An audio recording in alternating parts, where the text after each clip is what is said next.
1,77,177। ये उन लोगों की संख्या है जो 2024 में इंडियन रोड्स पे अपनी जान गंवाए हैं।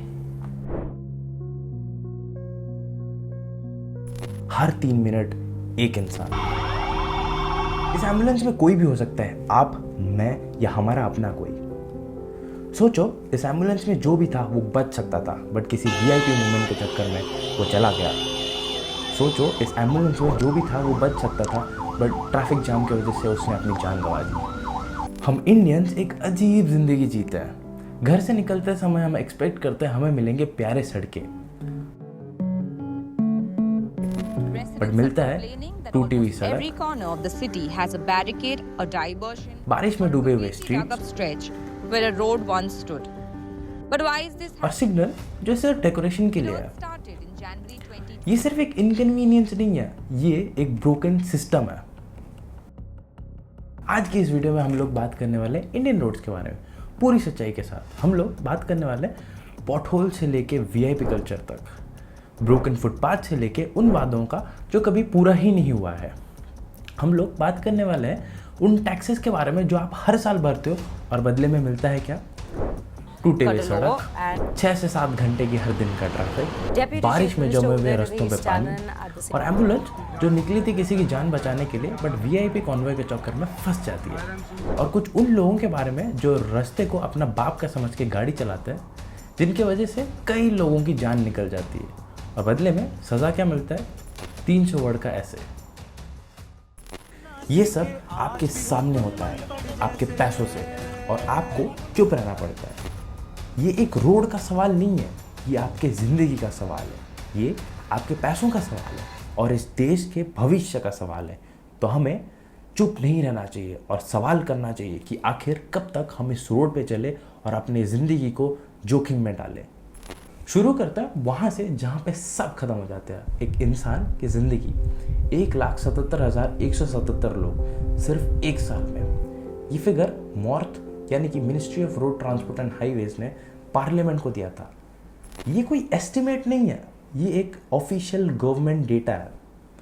मतलब हम दुनिया में नंबर 1 तो है, बट रोड एक्सीडेंट डेथ्स में। लेकिन ये तो सिर्फ वो लोग हैं जिन्होंने अपना जान एक्सीडेंट में गंवाया है। कुछ ऐसे भी केसेस हैं जिनके बारे में आपको भनक तक नहीं होगी। हर साल कुछ ऐसे भी लोग हैं जो एक्सीडेंट की वजह से नहीं मरे, ना ही उन्हें कोई सीरियस इंजरी था, उन्हें तो सिर्फ हॉस्पिटल पहुंचना था, बट एम्बुलेंस ट्रैफिक में फंस के हॉस्पिटल नहीं पहुंच पाई और उनका जान एम्बुलेंस में ही चला गया।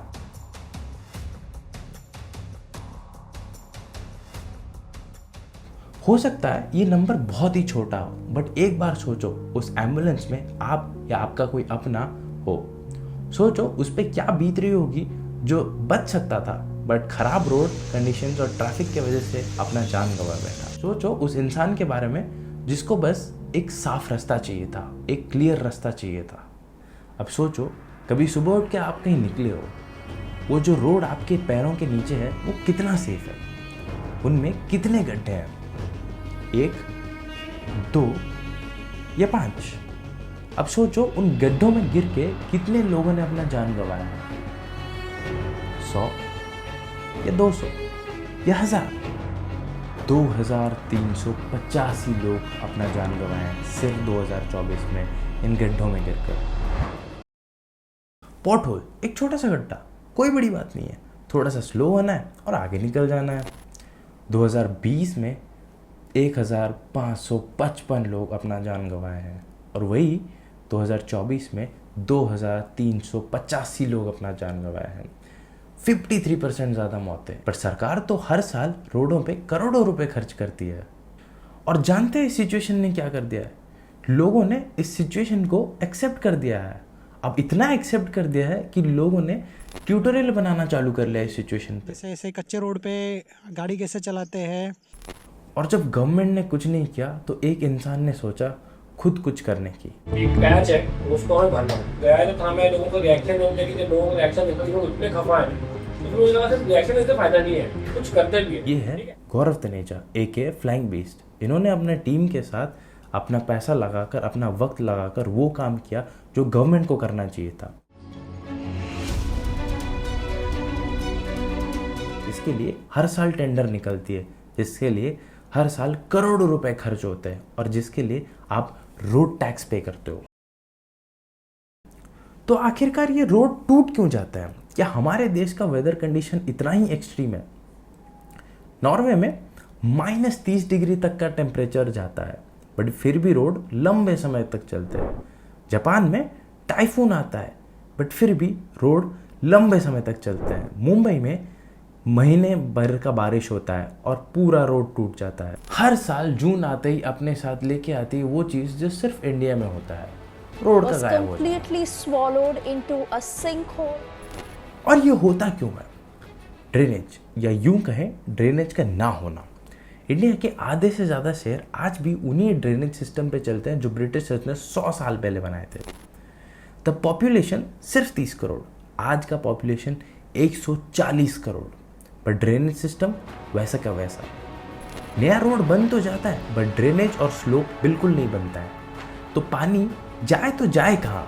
लेकिन ये इंजीनियरिंग फेलियर नहीं है, क्योंकि इंजीनियर अगर प्रॉपरली काम करे तो ड्रेनेज होगी, और अगर कॉन्ट्रैक्टर अच्छा मटेरियल यूज़ करे तो रोड मॉनसून झेल लेगी। तो फिर ये करते क्यों नहीं है? और यहीं पे आता है इस पूरे कहानी का असली जड़। एक टूटी रोड हमेशा एक फेलियर नहीं होती है, कभी कभी ये एक बिजनेस मॉडल होता है। आइए समझते हैं। गवर्नमेंट अपना टेंडर निकालती है, कॉन्ट्रैक्टर बिड करता है और उसे कॉन्ट्रैक्ट मिलता है। लेकिन इलेक्शन के बाद विनिंग पॉलिटिशियन से मिलते जुलते कॉन्ट्रैक्टर को कॉन्ट्रैक्ट मिलने का चांस 63% से बढ़ जाता है। यानी कि कॉन्ट्रैक्ट मेरिट बेसिस पे नहीं, कनेक्शन बेसिस पे बनता है। कॉन्ट्रैक्टर टाइम और पैसे बचाने के चक्कर में गंदे क्वालिटी का बिटुमिन यूज़ करती है, कॉम्पैक्शन स्किप कर देती है और ड्रेनेज को भी इग्नोर कर देती है, जिसके चलते रोड कागजात पे तो बन के रेडी है लेकिन रियलिटी में 3 महीने में टूट जाती है। चारों तरफ धूल का। ये सिर्फ एक थ्योरी नहीं है। एमपी 2021-22 सीएजी ने 414 करोड़ का बिटुमिन फ्रॉड पकड़ा। 75 यूनिट से 71 यूनिट सिर्फ फेक इनवॉइसेस थे। ग्वालियर में एक रोड बना 18 करोड़ का जो 15 दिन में ढह गया। But in the 15 days it has been open to public, the road has और ये seen सब होता है आपके पैसों पे। वो रोड टैक्स जो आप हर साल भरते हो, आप कितना पैसा भरते हो और उसका आपको क्या मिलता है? मान लीजिए आपने एक नया गाड़ी खरीदा जो कि 10 लाख रुपए का है। पहले दिन से ही टैक्स देना शुरू। सबसे पहले आता है road tax which is around 1 lakh rupees.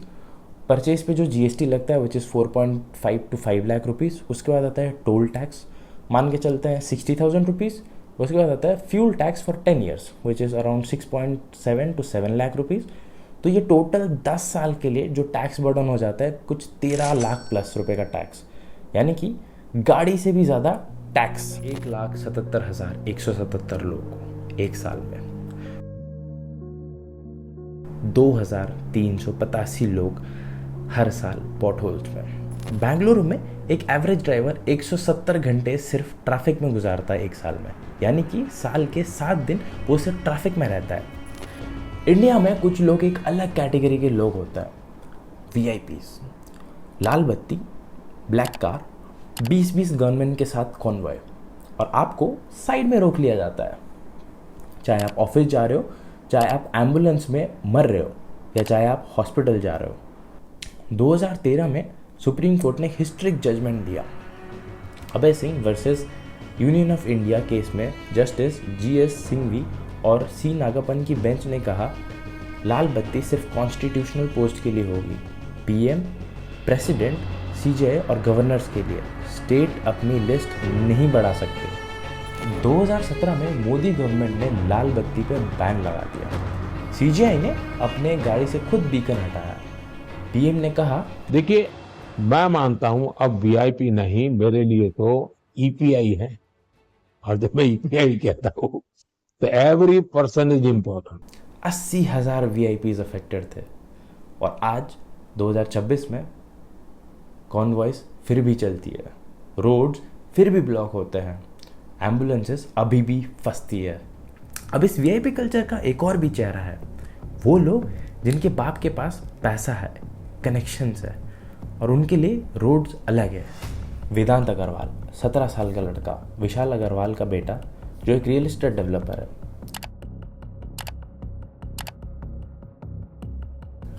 2 pub, एक पोर्शा, 160 किलोमीटर प्रति घंटे की स्पीड पे, 2 आईटी प्रोफेशनल्स, अनीश अवस्थिया और अश्विनी कोस्टा, जो कुछ सपने लेके एमपी से निकले थे, उस रात घर नहीं लौट पाए और सज़ा 300 लीटर का ऐसे।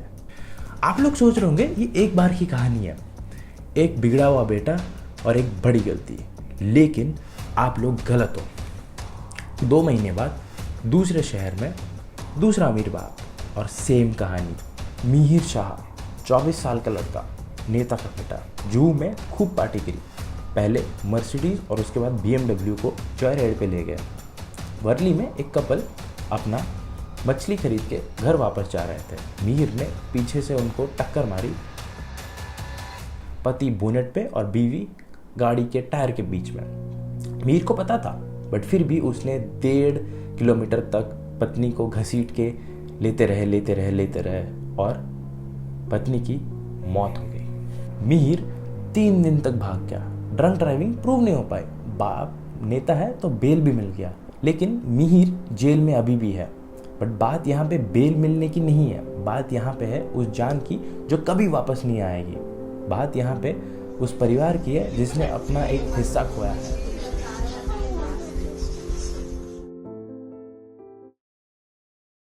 और फिर मैंने सोचा कि चलते हैं दुनिया के किसी दूसरे हिस्से में और पता लगाता है कि वहाँ पे क्या चलता है। Who drives the car? मैंने कहा, of course me. उसके बाद मेरे को कॉन्स्टेंटली 3 बार पूछा, Are you sure you are the only person who drives this car? मैंने बोला कि yes, I am the only person who drives the car. Like then who is this driving?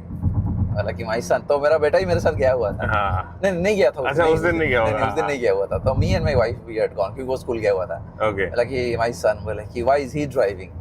Is he 18 years old? बोला कि no. बोला कि what were you doing then? Why is he driving? बोला I was just making, I just wanted to inspire. बोला कि what do you want to inspire? This is not India. Fine 14 lakh रुपए सिर्फ अपने गाड़ी में बैठ के थोड़ा सा आगे और थोड़ा सा पीछे पार्किंग लॉट में किया गया था। और यहाँ पे लोग मरने के बाद भी सिर्फ एक ऐसे लिखी जाती है। ये फ़र्क है अकाउंटेबिलिटी का और सिस्टम का। इंडिया में ये एक पैटर्न बन चुका है, ये एक सिस्टम बन चुका है।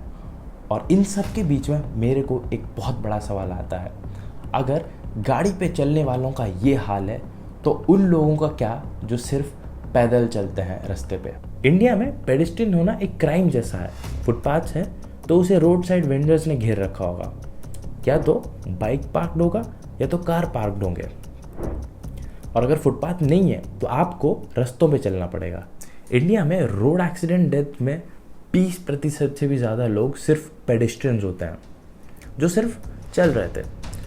वो लोग जो किसी गाड़ी पे नहीं थे, बस चल रहे थे। अब आप पूछोगे कि क्या ऐसा भी कोई देश है जहाँ पे सब कुछ ठीक चल रहा है? क्या ये पॉसिबल है? आंसर है हाँ, है। और वो देश इंडिया से कुछ बहुत अलग नहीं था कुछ डिकेड्स पहले।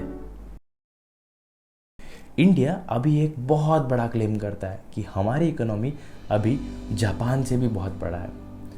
आइए ज़रा नज़र डालते हैं जापान के रोड कैसा है। जापान में हर साल अर्थक्वेक्स आता है, हर साल टाइफून आता है, हर साल स्नो पड़ता है, बट फिर भी जापान के रास्ते एकदम चकाचक रहते हैं। तो आइए समझते हैं दोनों देशों में फ़र्क क्या है एग्जैक्टली। पहला, कॉन्ट्रैक्टर्स अकाउंटेबिलिटी। कॉन्ट्रैक्टर्स कॉन्ट्रैक्ट उठाते हैं, वर्ल्ड क्लास लेवल रोड बनाते हैं जो सालों तक टिकता है, और अगर गलती से भी कोई रोड टूट गई तो वो कॉन्ट्रैक्टर्स रिस्पॉन्सिबिलिटी होती है। बट जबकि इंडिया में कॉन्ट्रैक्टर्स कॉन्ट्रैक्ट उठाते हैं, रोड्स भी बनाते हैं जो कि 2 महीने में टूट जाती है, बट उनको फ़र्क नहीं पड़ता है। दूसरा, पेडेस्ट्रियन इंफ्रास्ट्रक्चर। जापान में सिग्नल्स भी है, ज़ेब्रा क्रॉसिंग्स भी है और फुटपाथ भी है। इंडिया में ज़ेब्रा क्रॉसिंग जो फेडेड होते हैं, सिग्नल्स जो सिर्फ डेकोरेशन के लिए होते हैं, फुटपाथ कहीं पे होते हैं और कहीं पे नहीं भी होते हैं। तीसरा, वीआईपी कल्चर। जापान में सारे इंसान एक समान होते हैं। इंडिया में वीआईपी कल्चर एक बहुत बड़ा प्रॉब्लम है। ये टूटे सिस्टम को वो लोग चेंज कर सकते हैं जो बड़े पद्धति में बैठा है, बट वो इसलिए नहीं करता है क्योंकि उनके लिए सिस्टम काम करता है, उनके लिए अच्छी सड़क है, उनके लिए कॉन्वॉयज है, और उन्होंने आपको बहुत सारे वादे दिए हैं। आइए देखते हैं वादे क्या है। नितिन गडकरी इंडिया के रोड ट्रांसपोर्ट मिनिस्टर, 2021 से लेकर 2024 तक उन्होंने बहुत सारे वादे किए। पहला वादा, नरेंद्र मोदी जी के नेतृत्व में 2024 समाप्त होने के पहले हिंदुस्तान का रोड इंफ्रास्ट्रक्चर अमेरिका के बराबर होगा, ये वचन देता हूँ। स्टेटस, 2-3 साल में रोड टूट जाते हैं। प्रॉमिस 2, मोदी जी ने कहा था हमारा रोड स्पेस टेक्नोलॉजी यूज करके बनाया जाएगा, हाई क्वालिटी बिटुमेन। ट्रक भी पुल के ऊपर से गुजरा था और उसके चंद ही सेकंड बाद पुल का बड़ा हिस्सा भरभरा कर नीचे जा गिरा। कुछ चीज़ें इम्प्रूव ज़रूर हुई है, ये सच है। हाईवेज बने हैं, एक्सप्रेसवेज बने हैं, कनेक्टिविटी बढ़ी है, पर आप सोचिए उस एक्सप्रेसवेज का क्या फ़ायदा जिसके पास एक चलने के लिए फुटपाथ नहीं है। वो बंदा जो एक अपना खोया है, वो बंदा जिसने अपना जान गंवाया है ट्रैफिक में फंस कर। वादे बहुत बड़े बड़े हुए हैं, काम आधे अधूरे हुए हैं और अकाउंटेबिलिटी बिल्कुल ज़ीरो है। तो आखिर इन सब सिचुएशन पे जिम्मेदार कौन है, ये सवाल हमने सबसे पहले पूछा था और अब जवाब जानने का समय आ गया है। तो आखिरकार इन सब सिचुएशन में जिम्मेदार कौन है? कॉन्ट्रैक्टर्स हाँ, नेता हाँ, सिस्टम हाँ, बट एक और इंसान है जो जिम्मेदार है इन सब के पीछे, वो है हम जो वोट दे देते हैं पर रोड नहीं मांगते हैं, हम जो पॉटहोल्स देखते हैं और साइड होकर निकल जाते हैं, हम जो वीआईपी कॉन्वॉयज को गाली तो देते हैं बट अगले दिन भूल जाते हैं, हम जो टैक्स भरते हैं पर हिसाब नहीं मांगते हैं। लेकिन आज कुछ बदल सकता है। अगर हम इस वीडियो को ज़्यादा से ज़्यादा शेयर करेंगे तो एक और इंसान अपना आवाज़ उठा सकता है, वार्ड काउंसिलर, एमएलए, एमपी को पूछ सकता है कि हमारे रोड टैक्स का पैसा जा कहाँ रहा है। क्योंकि 1,77,177 लोग सिर्फ एक नंबर नहीं है, ये किसी के माँ है, किसी के भाई है, किसी की बहन है, किसी की बेटी है, जिन्होंने अपना जान गंवाया रोड एक्सीडेंट्स पे, और हमने उन्हें मिलकर मारा है अपने चुप्पी से। इन्हें मत भूलना। इस वीडियो को लाइक कर देना ज़्यादा से ज़्यादा और शेयर भी कर देना, क्योंकि आप और आपके जानकार सच्चाई जानने का अधिकार रखते हैं। और इस चैनल को सब्सक्राइब भी कर देना ताकि आप और मैं और आपके जानकार मिलकर इस देश के भविष्य को बदल सकते हैं अपनी आवाज़ से। मिलते हैं अगले वीडियो में। जय हिंद, जय भारत।